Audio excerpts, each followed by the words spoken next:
bon pitch, c'est un moment bref qui touche juste et qui donne envie d'en savoir plus. Le pitch, c'est pas séduire, c'est éclairer le chemin.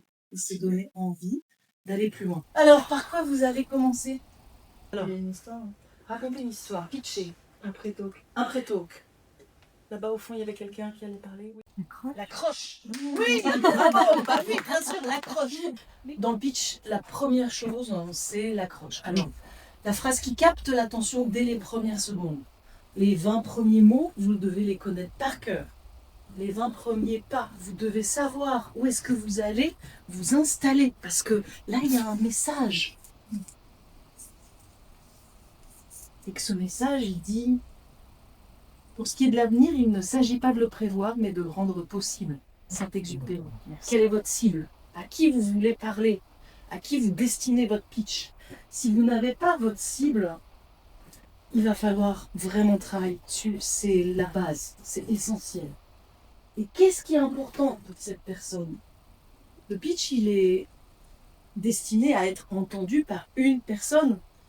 Et dans la création du pitch, l'élévateur pitch, c'est de se dire, on rentre dans une tour, au Montparnasse ou à la Défense, et il y a un ascenseur, et on va avoir 1 minute, parfois 30 secondes, avec, je sais pas moi, le directeur de la banque à qui on veut demander un emprunt. Chouette. Mais quand vous êtes en situation, vous entrez dans l'ascenseur, ping, vous êtes 2, c'est le directeur de l'entreprise que je voulais absolument décrocher comme partenaire.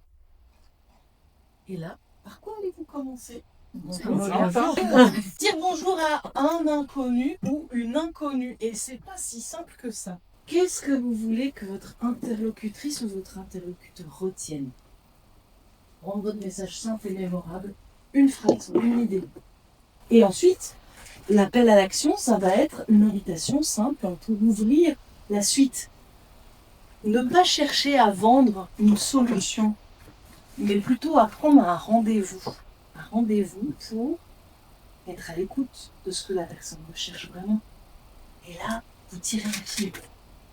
Vous tirez un fil et puis à un moment, vous allez dire, mais vous avez réfléchi à une solution? Comment tu pourrais redonner un petit peu de relief? Alors déjà, tu m'as enlevé les mains de ta poche. On ne sait pas quoi faire de nos mains. Laissez-les libres, elles vont amener de la vie. C'est important, quand vous allez prendre la parole, de sentir qu'il peut y avoir un moment, quelque chose d'important. Pendant ce temps-là, c'est bien, continue de te détendre. Donc, quelque chose d'important. Quelque chose d'important. Continue. En quoi va-t-il changer la vie de votre audience? En quoi susciter l'émotion, ça va changer la vie de votre audience. Donc, je rappelle, là, tu lis la phrase jusqu'au point. Là, tu fais des petits arrêts, mais c'est des mots en gras. Donc, il faut leur donner un impact. Il faut raconter une histoire qui résonne et qui touche au cœur. Ok? Tu veux le refaire une dernière fois, la dernière phrase? Oui. Il faut raconter une histoire qui résonne et qui touche au cœur. L'appel à l'action, ne laissez jamais votre audience dans l'incertitude. Dites-lui précisément ce que vous attendez. Un investissement, un partenariat, une opportunité de collaboration.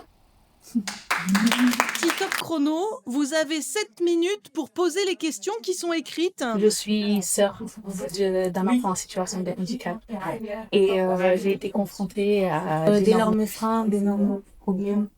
Je cherche à être mise en contact avec des employeurs qui veulent faire du bien-être de leurs salariés un élément de la vie. Que je sache pourquoi mon projet peut avoir de l'impact pour cette boîte-là. Ok? Un banquier ou quelqu'un d'autre. Et ensuite, parler du besoin auquel vous répondez. Pour eux, c'est important de montrer qu'ils sont solidaires, qu'ils sont dans un mode de soutien à des projets, par exemple, féminins. Pas de superflu, pas de jargon.